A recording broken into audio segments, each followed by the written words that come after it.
If you open a standard economics textbook and look up August 15th, 1971, you will find a polite explanation for one of the most consequential decisions in monetary history. The textbook will tell you that President Richard Nixon temporarily suspended the convertibility of the dollar into gold because of inflationary pressures and speculative attacks on the currency. It will frame the decision as a necessary response to economic circumstances beyond anyone's control. The textbooks are lying. What happened on that Sunday night in August 1971 was not a temporary measure. It was not a response to inflation. It was the largest default in human history. It was the moment the United States of America looked the entire world in the eye and said, "We are not paying our debts." The gold standard didn't die of natural causes. It was murdered. And the weapon was not economics. It was politics, war, and the cold calculation of a banking system that wanted to remove the last constraint on its power to print money from thin air. To understand the magnitude of the betrayal, we must travel back to the summer of 1944, to a grand resort hotel nestled in the mountains of New Hampshire called Bretton Woods. World War II was still raging across Europe and the Pacific, but the Allied powers were confident enough in their eventual victory to begin planning the post-war economic order. Representatives from 44 nations gathered in those wood-paneled conference rooms to design a new monetary system that would prevent the competitive devaluations, trade wars, and economic chaos that had devastated the global economy in the 1930s and helped give rise to fascism. The system they created was elegant in its simplicity and revolutionary in its ambition. The United States, which by 1944 held roughly two-thirds of all the monetary gold in the world, would peg the dollar to gold at a fixed rate of exactly $35 per ounce. Every other nation would then peg their currency to the dollar at fixed exchange rates. If France or Britain or Germany needed to settle international debts, they could exchange their dollars for American gold at that guaranteed price. The dollar became as good as gold. In fact, it became better than gold because it paid interest and was easier to transport across borders. The world had just handed America an extraordinary privilege. The French economist Jacques Rueff had a name for this arrangement. He called it the exorbitant privilege. America could now print dollars to buy goods and services from other countries, and those countries would hold those dollars as reserves rather than demanding gold in return. It was like having a credit card with no spending limit where your creditors never sent you a bill. As long as the world trusted that the dollars were backed by gold sitting in the vaults of Fort Knox, the system worked beautifully. But trust is a fragile thing. And over the next 2 decades, America was about to abuse that trust in ways that would shatter it forever. The first cracks appeared not in the economy but on the battlefield. In the early 1960s, the United States began its slow, catastrophic escalation into the jungles of Vietnam. What started as a few thousand military advisors under Eisenhower became tens of thousands of combat troops under Kennedy, and then hundreds of thousands under Lyndon Johnson. The cost was staggering beyond comprehension. By 1968, the Vietnam War was consuming the equivalent of over $500 billion per year in today's money. American blood and treasure were being poured into the rice paddies of Southeast Asia with no end in sight. But President Lyndon Johnson refused to ask the American people to pay for the war through higher taxes. He wanted guns and butter. He wanted to fight communism in Vietnam while simultaneously building his great society at home. Medicare, Medicaid, federal education programs, the war on poverty, all of these cost money that the Treasury did not have. The math simply did not work. The government was spending far more than it was collecting in revenue. The only way to square this impossible circle was to print money. The Federal Reserve, ever accommodating to the Treasury's needs, expanded the money supply to cover the deficits. Dollars flooded out of the United States and into the hands of foreign governments and central banks around the world. By the mid-1960s, a dangerous imbalance had emerged. There were far more dollars circulating in the global economy than there was gold in American vaults to back them. At the official rate of $35 per ounce, America owed more gold than it physically possessed. The Bretton Woods system was becoming mathematically insolvent, and one man saw this clearly. His name was Charles de Gaulle. De Gaulle was the towering president of France, a proud nationalist who had led the Free French forces during World War II and who deeply resented American dominance over post-war Europe. He saw the dollar system for exactly what it was, a mechanism that allowed America to export its inflation to the rest of the world while living far beyond its means. In February 1965, de Gaulle held a press conference that sent shockwaves through the global financial establishment. Standing before the cameras with the imperious bearing of a man who had stared down Hitler, De Gaulle announced that France would begin systematically exchanging its dollar reserves for gold. He called out the United States for abusing the exorbitant privilege. He declared that gold, and only gold, could serve as the impartial and eternal foundation of international currency. De Gaulle was not merely making speeches, he was taking action. France began shipping plane loads of dollars to the Federal Reserve Bank of New York and demanding gold bars in return.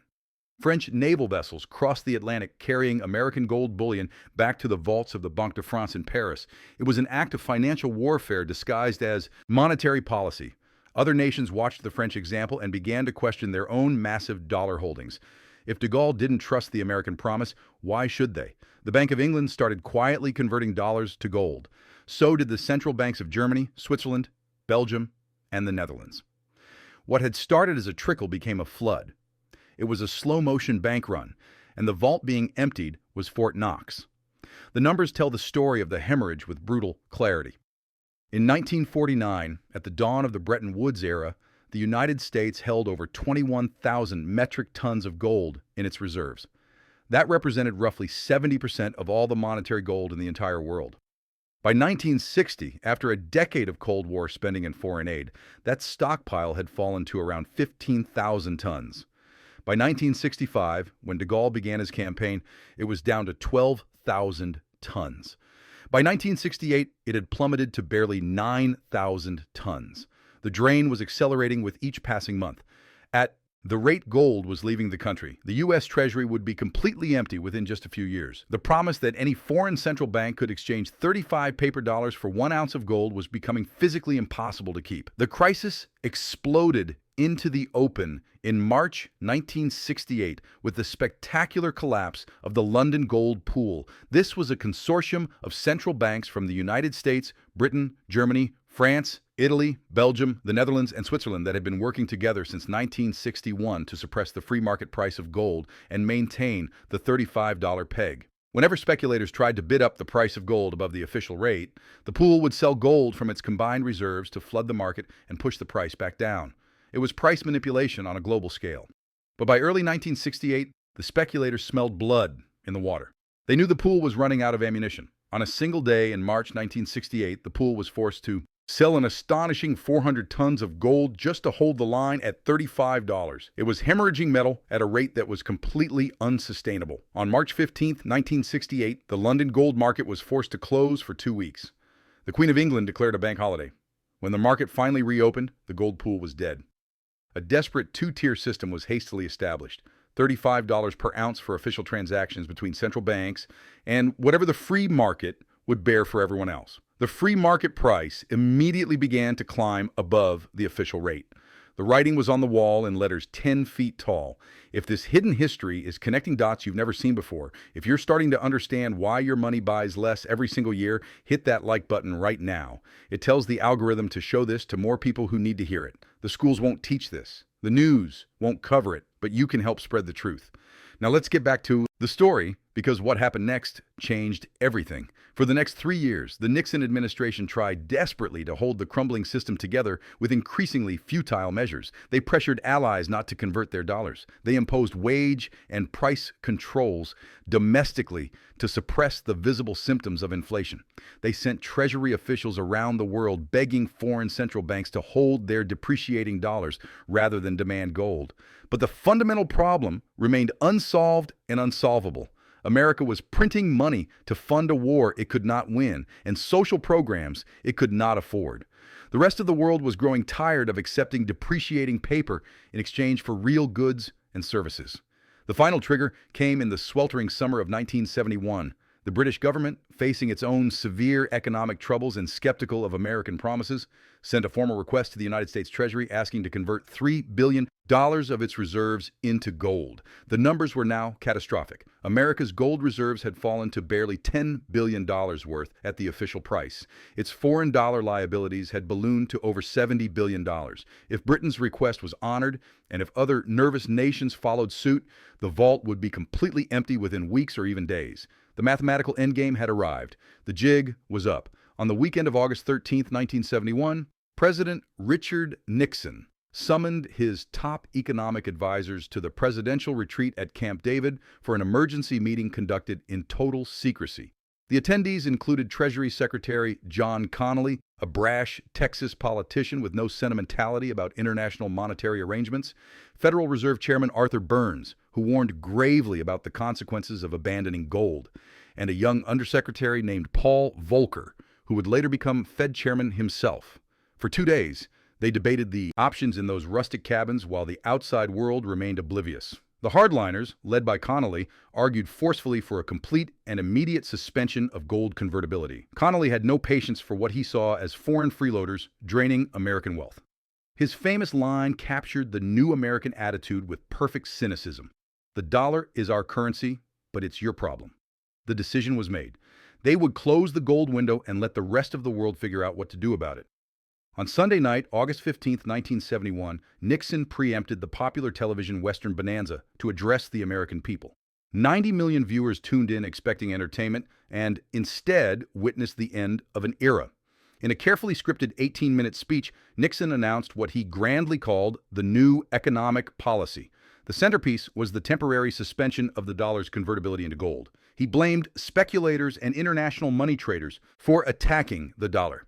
He framed the decision as a bold defense of American workers against unfair foreign competition. He promised repeatedly that the suspension was temporary, a short-term measure to stabilize the system until a new international monetary agreement could be negotiated. Every word was a lie. The suspension was never temporary. The gold window never reopened. The United States had just defaulted on its solemn obligations to every foreign government and central bank that held dollars in good faith. The $35 promise made at Bretton Woods, the foundation of the entire post-war financial order, was broken with a Sunday night television address. And the man who broke it blamed everyone except the true culprits. The politicians who spent money they didn't have, and the central bankers who printed money to cover the resulting deficits. The consequences were immediate and far-reaching. Within 2 years, the entire Bretton Woods system of fixed exchange rates collapsed completely. Currencies began floating against each other in a chaos of speculation. The price of gold, freed from its $35 cage, began a relentless climb. By 1980, it would reach $850 per ounce, a 2,300% increase that proved just how badly the dollar had been debased. The inflation that the Nixon administration claimed to be fighting exploded through the 1970s. By 1980, consumer prices were rising at nearly 15% per year. The American middle class watched helplessly as their savings evaporated, but the gold window had to be replaced with something. You cannot run a global empire on pure faith alone. The solution came in 1974 when Secretary of State Henry Kissinger negotiated a secret agreement with the Kingdom of Saudi Arabia. The Saudis agreed to price all of their oil exports exclusively in U.S. dollars and to invest their surplus petrodollars in American Treasury bonds. In exchange, the United States guaranteed the military security of the House of Saud. This was the birth of the petrodollar system. Gold was replaced by oil as the anchor of the dollar. Every nation that needed to buy petroleum, which meant every industrial nation on earth, now needed to hold dollars. The exorbitant privilege was preserved through a different mechanism. America could keep printing, and the world had no choice but to accept the paper. The numbers since 1971 tell the story of the heist with mathematical precision. The dollar has lost over 98% of its purchasing power since Nixon's Sunday night announcement. A dollar in 1971 bought what requires nearly $8 today. The national debt, which was $400 billion in 1971, has exploded to over $36 trillion. That is a 90-fold increase. The money supply has expanded by thousands of percent. Every one of those new dollars diluted the value of the dollars already in existence. Every one of those new dollars transferred wealth from savers to borrowers, from workers to asset owners, from the middle class to the financial elite. This was not an accident. This was the plan. The banking interests that had chafed under the discipline of gold for decades finally got what they wanted. A monetary system with no constraints whatsoever. They could now create credit without limit. They could fund endless wars without raising taxes. They could bail out their own failures with freshly printed money. The Federal Reserve, which was supposed to be the guardian of the currency, became the engine of its destruction. Today, we are living in the terminal phase of this 50-year experiment. The debt is spiraling beyond any possibility of repayment through legitimate means. Interest payments on the national debt now exceed the entire defense budget. Foreign nations, led by China, Russia, and the BRICS coalition, are actively working to de-dollarize their trade and build alternatives to the American financial system. They have studied history. They watched what Nixon did in 1971. They have no intention of being caught holding worthless paper when the next default comes. The petrodollar system that replaced gold is cracking. Saudi Arabia is now selling oil to China in yuan. Russia is demanding rubles for its gas. The weaponization of the dollar through sanctions has accelerated the flight from the system. When America froze Russia's dollar reserves in 2022, every nation on earth understood the message. Your dollars are only yours as long as Washington approves of your behavior. The exorbitant privilege is ending, not with a dramatic announcement like Nixon's, but with a slow, grinding shift as the world builds exits from the dollar prison. What does this mean for you? It means the same lesson that applied in 1971 applies today with even greater urgency. Governments will always choose default over discipline. They will always choose inflation over honesty. They will always preserve the system that benefits them at the expense of those who trusted their promises. Nixon promised the suspension was temporary. It has now lasted over 50 years. The Federal Reserve promises inflation is transitory. They have been saying that for decades. The only protection is to own assets that cannot be printed. Gold, which has preserved purchasing power for 5,000 years, remains the ultimate insurance against monetary collapse. Real estate, which produces income and cannot be debased by a keystroke. Productive businesses that generate real value. Even newer alternatives like Bitcoin, which was designed specifically to be a form of money that no government can inflate. If you've made it this far, you're not the average viewer. You want to understand how the system really works. Subscribe to this channel and turn on notifications because we're going to keep pulling back the curtain on the financial history they don't want you to know. The next video will show you exactly how they plan to erase the $38 trillion debt without ever paying it back. You don't want to miss that one. The Nixon shock of 1971 was not an economic necessity. It was a choice. It was the choice to abandon the discipline of honest money in favor of unlimited government power. It was the choice to sacrifice the savings of the middle class to fund the ambitions of empire. It was the choice to break a sacred promise and blame the victims for the consequences. That Sunday night in August, while Americans watched their televisions in confusion, the financial future of generations was being rewritten. The gold window closed, and it has never reopened. The temporary became permanent. The emergency became normal, and the bill for that decision is still coming due. It arrives every time you fill your gas tank, every time you pay your rent, every time you wonder why your paycheck buys less than it did last year. You are paying for Nixon's default. You are paying for the wars and the bailouts and the deficits that the printing press made possible. And unless you understand what happened and why, you will keep paying until there is nothing left to take. The gold window closed in 1971. The next window to close will be the exit window from the dollar itself. Those who see it coming will prepare. Those who trust the official story will be left holding paper promises from a government that has already proven beyond any reasonable doubt that its promises are worthless. The choice is yours, but the clock is ticking. And just like in 1971, by the time the announcement comes, the wealth transfer will already be complete.